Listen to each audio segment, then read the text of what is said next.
Welcome back to another episode of the Expert Speaker Podcast. We have world-renowned mindset expert Erin Pheil, founder of MindFix. Welcome to the podcast, Erin. Hello. Thank you for having me, Majeed.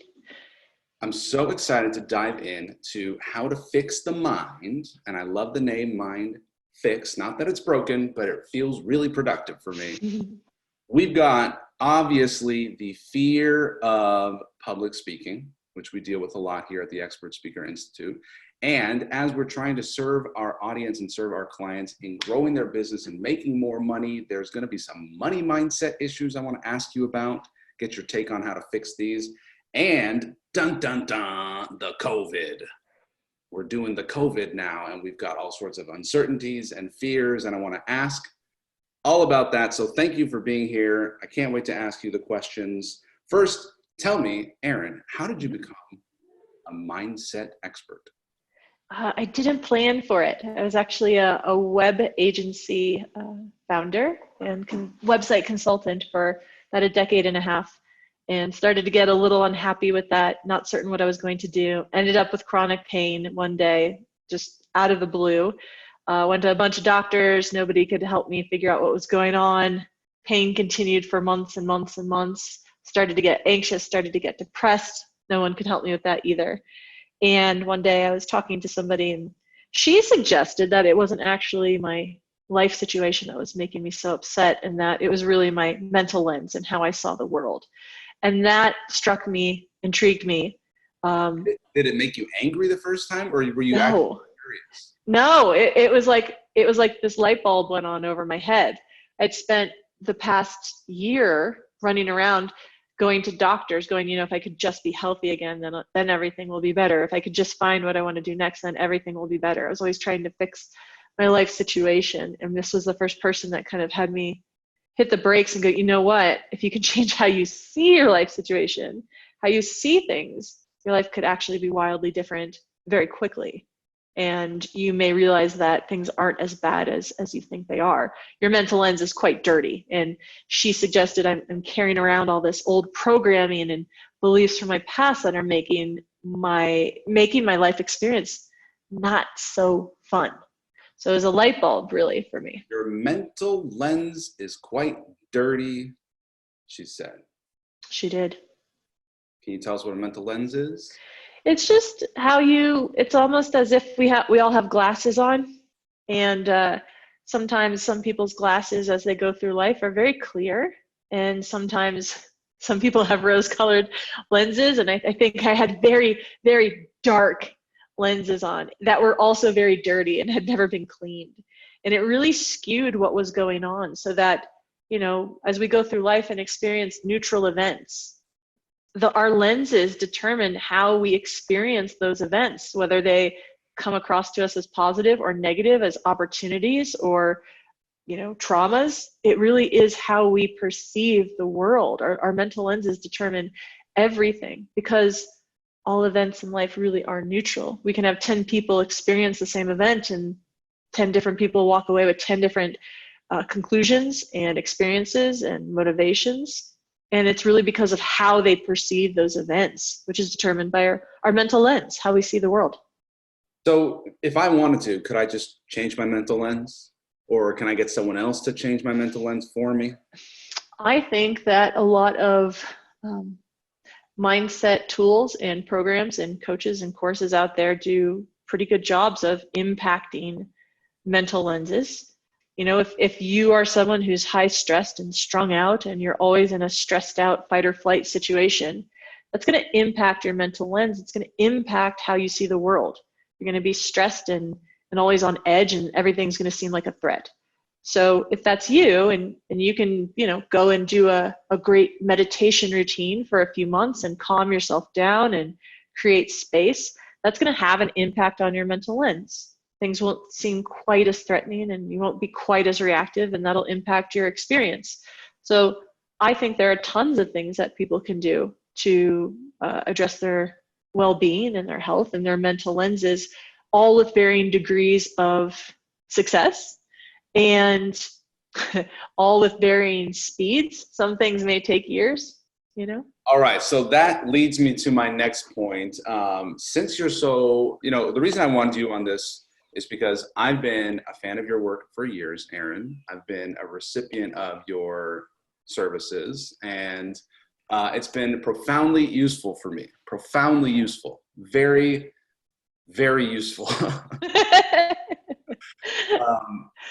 I've gone through some major life events that could be perceived to be not positive, and I've had some major business pivots and shifts that I have had the experience of being aware enough to notice that my mindset is on point.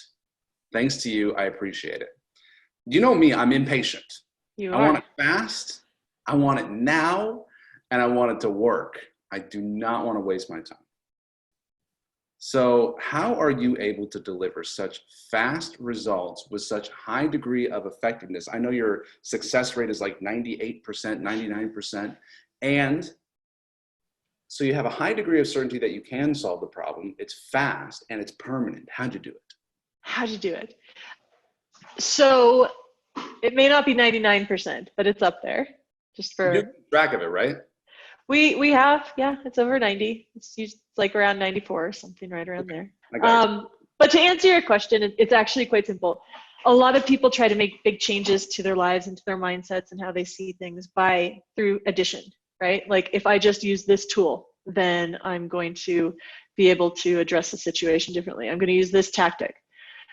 I'm going to keep a journal and track every time I make a mountain out of a molehill and I catastrophize. And then I'm going to snap the rubber band to remind myself. And then I'm going to use mental reframing. And every time I have a negative thought, I'm going to try and think a different way.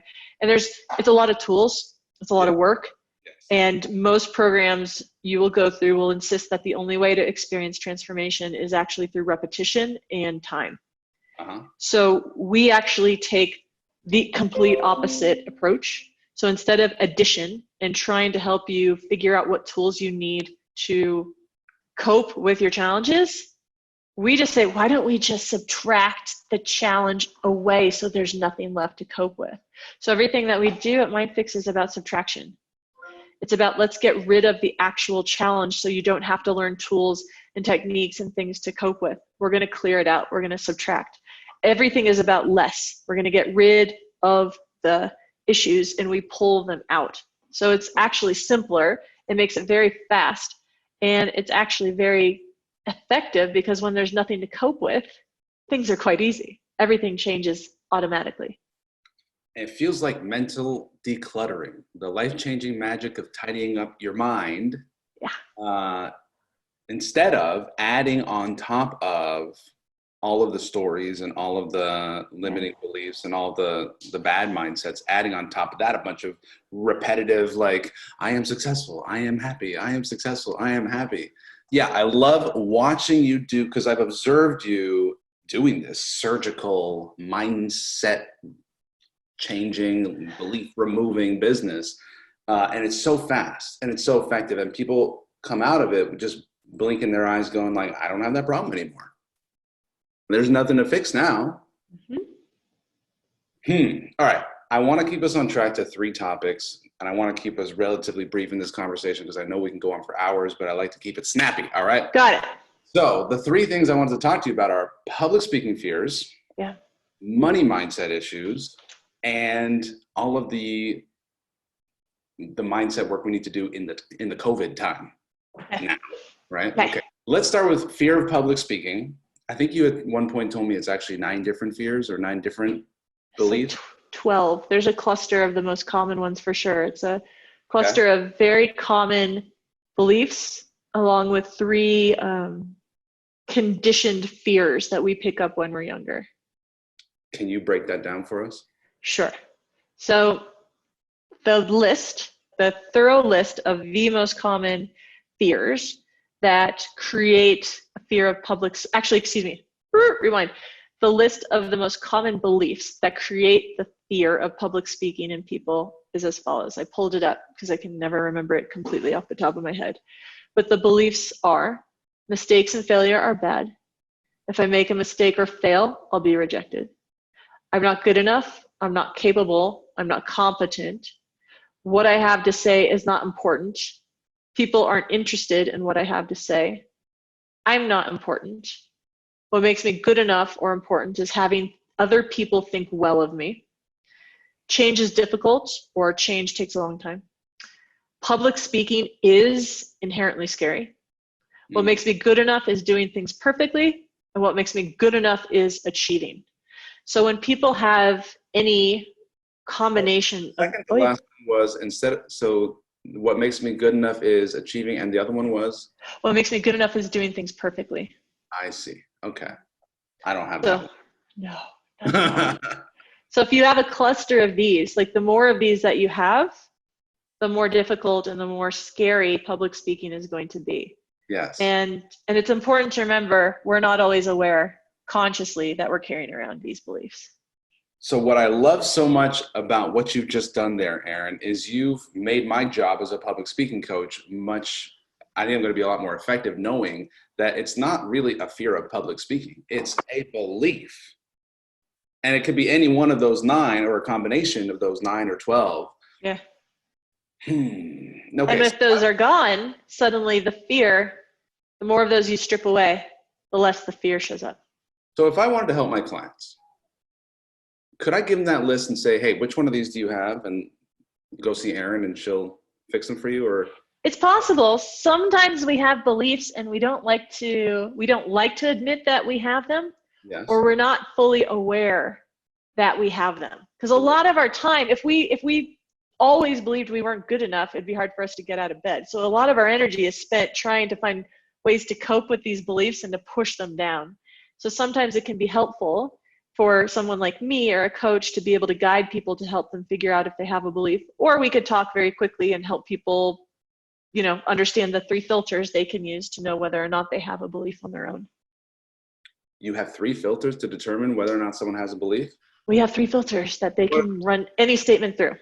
What are the 3 filters? First filter is, does it feel real? Does it feel like the truth? So if I say, I am a female, I start nodding my head. Feels like the truth. Yep. Second filter, if something doesn't quite feel like the truth, you can say the statement out loud and see if an emotion shows up. Do you feel embarrassed? Do you feel anxious? Do you feel sad? Do you feel horrible? Do you feel some type of emotion? Okay. If you do, it's very possible some part of you believes something to be true. Okay. So does it feel true? Say it out loud. Do you feel something? An emotion, yep. Okay. And not everybody's connected to their emotions though.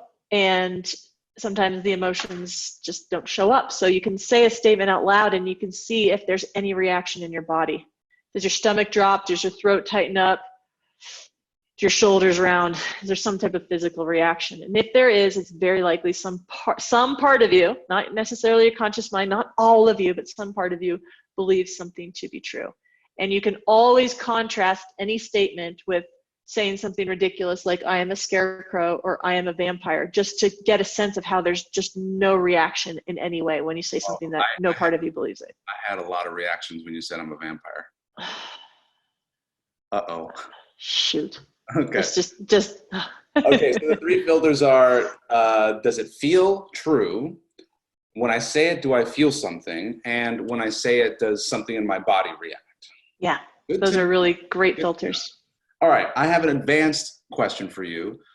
Those people who have the beliefs that don't know they have it, or don't want to admit that they have it, how do you help them? People don't have to know anything about beliefs or what programming is causing them problems in order to do the work. All people need to know is that they are experiencing something in their life that they're sick of and they don't want to experience anymore. Some type of pattern, some type of fear. And if they are like, I don't want this anymore. I don't want this fear of public speaking. I don't want this procrastination.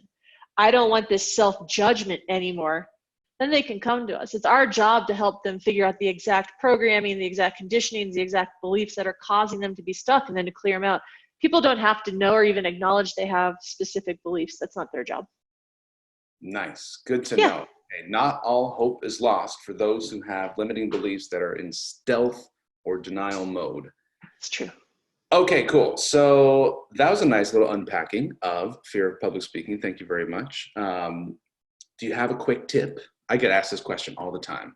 What's your best tip on overcoming fear of public speaking? And you know how they say, picture people naked? I have no idea where that came from, but I do not recommend it. It'll get you in trouble, Erin. All right, so what do you recommend? Are you speaking from experience there? No, I never did really do that. It just seems so preposterous. But what would you recommend to someone who says, Erin, I have a crippling fear of public speaking? What should Honestly, I would suggest that they take the list that I just shared, and then they take the filters that I just shared, and they run through this list in there. They sit down in a quiet spot for 5-10 minutes and get honest with themselves and see which beliefs they have. So suddenly, what that will give somebody is, instead of them going, I'm just somebody who has a fear of public speaking, that's just how I am, or public speaking is scary for everybody, suddenly they can be looking at a list of the exact reasons that are causing them to be fearful of public speaking. And if you know the root, if you know the reason, it can be worked on. But it takes this whole fear from being this nebulous, it's just who I am, to, oh no, I got some reasons. This is totally doable. I can crush these. Nice. Okay, so that's like doing the work, really understanding it. And if I'm like, no, Erin, I'm backstage, I'm about to go on in 2 minutes, and I need something now.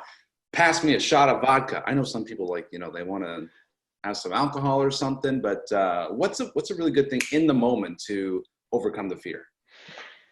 I don't know if you're going to overcome a fear completely, but I can share that in the moment, probably the most powerful thing that I would know to suggest to somebody would be to engage in at least 1 to 2 minutes of really deep breaths, of oxygenating the blood, of getting it more alkaline instead of acidic, calming down the brain, the primitive brain, and getting somebody out of fight, flight, freeze state. Because that's exactly what I would recommend. I'm so glad you concur. There's a couple additional things, though, too, that can tell the body that you're not in a state of fight, flight, freeze. You can also put your hands out to the side with palms open and wide, actually more at the side like this. Okay. You can look slightly to the side and bite the tip of your tongue. Why? And you can curl your feet. There's a whole list of like really subtle shifts that you can do that are the exact opposite of what happens to your body when you go into fight, flight, freeze mode. So instead of clenching your fists, looking straight ahead, having your feet like flat and ready to run, if you do the opposite, it actually sends all of these signals to the brain that you're actually totally fine. What's the deal with biting the tongue? Because normally if you are under attack or you're in an actual threat state, your tongue is pulled, I think, back into your mouth and your teeth are clenched. Well, I'd say for most people, it's a win just to be aware that they're having the experience of fear. Agreed. And then once they're aware of that, all this breathing and curling toes and biting tongues and turning your head, I think that sounds good. I think, getting aware, taking deep breaths, and all these pro hacks. I love them. Thank you. Yes. All right. The next thing I wanted to talk to you about, Erin Pheil, is money mindset issues. Okay. And it's what got me most interested in working with you initially, because I was plagued with worrying about money and thinking I need to make more money and measuring my self-worth with money and being afraid to ask for sales and all sorts of money-related issues. And I know you work with a lot of high-performing entrepreneurs and people who deal with lots of money. What can you tell us about money mindset issues? I can share that I think out of many of the people that I've worked with, you have actually had one of the more profound shifts in terms of how you think of financial security and financial stability in life. And it wasn't like a mindset hack, and it wasn't any specific work that was done. It was actually just a simple reframing or change of definition of what financial security, stability meant to you. So I could actually put it back on you and suggest, and I'm sure you shared this with people before, but perhaps remind the audience of this reframe or redefinition of what it means to you, because I think that's quite powerful. Thank you for asking. Yeah, I used to worry about not having enough money, running out of money, needing more money, being scared to spend money was the big thing, really. And redefining financial freedom for me was profound. Firstly, I thought the concept financial freedom was having so much money in the bank that you can live off the interest, or that you're living off of passive income streams. And then the new definition of financial freedom was that I'll always have more resources than I need. I can always generate more resources than I need. I'm totally confident in that. And upon accepting or adopting that new belief, I was completely relieved of the burden of needing to pursue and achieve financial freedom, because by redefining financial freedom, I had achieved it, and I am financially free now. Pretty cool. Yeah. Really powerful. Yeah. And Thank I you walk for sharing. around saying I'm rich. Good thing I'm rich all the time. I feel rich. I just got a great relationship with money now. It's quite different than where you were a year ago. Oh, yeah. It feels like the weight of the world is off my shoulders. I can sleep at night as it pertains to money. I got other issues. Erin, I got a whole deep bag of issues. Oh, maybe a couple. It's just the money stuff that was kind of showing up at the top. All right. So what are some of the patterns you see amongst high-achieving, high-performing entrepreneurs as it pertains to worrying about money or thinking about money? Oh, goodness. Quite a few. I think the primary one that I see that trumps like everything else, the most common one would be this insistence that generating money must be a struggle and that it must be hard. And that comes from, the generation, our parents' generation. A lot of times that was true. Their parents, a lot of times World War II, and it has historically often been the truth, and it gets passed down, and you see people who don't feel like they deserve money, or that it's even possible to make money unless everything is a struggle and everything is difficult. The strugglers, the struggle bunnies.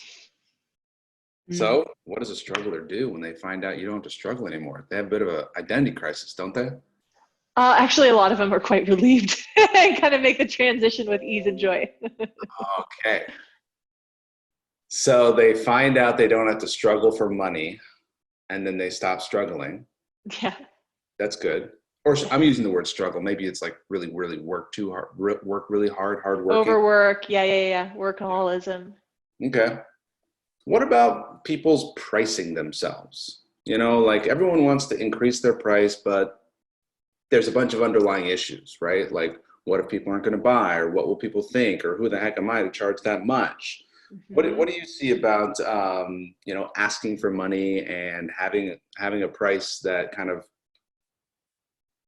makes a statement, like high price kind of makes a statement about the brand, and some people are a lot of people want to have their prices up there, but they have some limiting beliefs that they can't. What do you see about that? I think a lot of times people's pricing, and whether or not they're able to increase their pricing with ease, it's tied directly to their internal sense of worth and value. So if someone doesn't feel like they're worthwhile, or their product or their service is worthwhile, oftentimes it can be very difficult and scary for them to consider the idea of raising their prices. I've often also seen people who struggle with feelings of not being deserving struggle to raise their prices. So even if they have self-confidence and worth, they may feel like they may feel guilty raising their prices because they feel like they don't deserve more wealth. They don't feel like they deserve the abundance that would come from it. The third one is oftentimes people are so focused and convinced about everything coming down to price and not value. They're worried about hurting other people if they raise their prices. I can't raise my prices. People around here don't make enough money, and I would actually be hurting them. And they're terrified of causing harm and pain to others. And so they take on I'll keep my prices low and I'll struggle, so I'm not going out there and hurting everybody else. Increasing my price hurts people. Yeah. I don't hurt people. That's a nasty one. Get rid of that one. Yeah, I handled that one swimmingly. My belief is the more I charge, the more people get, the more they value it, the more invested they are. They're lucky to get the higher price version, which is a departure from my original belief, which was spending money hurts. I don't want to hurt people. I like people. I don't want to hurt them. And so I'll do them a favor. I'll give them a discount, or I'll do them the ultimate favor. I'll do it for free. Yeah. And Yes. then what I observed and results were when I discounted, people got discounted results. Yeah. And when I gave it for free, they got, hey, what do you expect results? You know? And so I can correlate to higher prices get better results from my own observations and my own experiences. And as a buyer, as a spender of money, I know that I pay more attention and value more when I'm more invested. So yeah, so it's been interesting. I can sort of chart my own growth from the beliefs I had around my own price, around sales and money in the bank, and yeah, it's been quite a journey. And really, the phases of business could very easily be mapped to mindset shifts. Mm. In fact, I've gone so far, Erin, to say is that at a certain level of success, whichever level I'm at, mindset's pretty much everything. It's a lot. I mean, it certainly makes a difference between enjoying the whole thing and not. We talked about public speaking fear. We talked about money mindset. I want to talk about COVID for a minute. My experience of COVID has been the calendar that I used to have and all of the things that I thought I was going to do disappeared. I mourned its loss. And then we all have this shared experience of fear and trauma, and people are dying, and there's masks, and there's all this kind of scary stuff out there. And some people are crushing, doing so well. And my observation, the people who are doing well at life and well at business are those who have mastered mindset. So I'd love to know, what has been your observation as it pertains to mindset in the days of COVID? And what would you recommend to anybody who wanted to have a mindset edge right now in these unprecedented times? I think the simple, basic, most obvious theme that I've seen that differentiates the people who are crushing versus not crushing are the people who are crushing see this as an opportunity and see this as possibility and are able to be adaptable during change. And the people who are struggling are seeing this as, the news portrays it as something that is only negative and something that is only scary, and are really struggling with rigidity and struggling to be flexible with what's happening and the changes that are occurring. To answer your other question in terms of what people can do, I find that a lot of people who are struggling because what's been taken away from them is a sense of certainty and control that they previously felt like they had. Whether or not they actually had it is a different question altogether, and whether or not control and certainty is ever anything other than an illusion is a different conversation. But people feel like that's been taken away from them and feel that they're just kind of like adrift in the ocean. And sometimes I've seen that people who are able to create these anchors again, so we might have had these really set, structured calendars prior, and maybe those went away. But what can you do in your day to create certainty and safety that act as your anchors in this big ocean? How can you set up your morning routines? How can you talk to the same people every Monday? How can you create something where you're bringing some sense of certainty back into your life, so that you can then have that sense of safety to go out and play and explore and do and be? What a simple, profound piece of advice is, like, when times become so uncertain, create some certainty, some structures like around your morning routine, some structures around your weekly rhythm, some choices around who you want to spend your time with, and just creating some certainty in times of uncertainty. Makes sense? Yeah. Good one. Thanks. Good one. All right. Well, this is an opportunity or a disaster, this COVID. Yes, that's true. So those who are doing really well are seeing the opportunity and taking action. I had a phase, I think probably lots of other people did. There was some memes going around about it, but basically it was just me and Netflix and pizza and tears and confusion and naps. Luckily I got out of it and took a ton of action, including coming to see you in Denver, Colorado. But I think some people may still be in the extended Netflix and pizza, wait until it's safe outside phase. Is that something we should be concerned about? Is there a way to help people that are feeling really stuck in sort of this like waiting uncertainty phase that we're maybe in their mind? I think gently reminding people that based on what is the news that's going around, if their action plan is to wait until everything is different and okay and back to normal, kind of reminding people that they may be waiting a very long time, that may not be the best plan of attack, and to consider alternatives. I think kind of that gentle reminder can be useful to people, because I think at the beginning it was, this is a temporary thing. We're going to do an 8-week lockdown. Yeah. And people got it into their head that this is just a temporary deal. Yeah. And I think for some people that may be looping and people may be waiting, but I think we've gotten to a point where it's looking like this is not going away anytime soon. And that strategy is probably not going to be a useful one anymore. Right. And just for context, for the people of the future who are listening, this is being recorded on July 23rd, 2020, before the apocalypse. Yes. But what I realized inherent in my question to you, Erin, is I have a desire to help other people's mindsets. And I know that can be a real slippery slope and a recipe for disappointment, trying to fix other people's mindsets. I have a hard enough time trying to fix my own mindsets. Is that something that we can really do, as coaches or as friends and family members, that we can observe someone having a very harmful mindset that we want to help them replace? My assumption is that unless the other person's willing or interested or wanting to change their own mindset, it's not like we can really do much about it. Or am I wrong? I think we can always lead by example. And I think you actually do a really brilliant job of that, of living a lifestyle filled with joy and fun and prioritizing happiness. And I think that that's a brilliant way to influence others.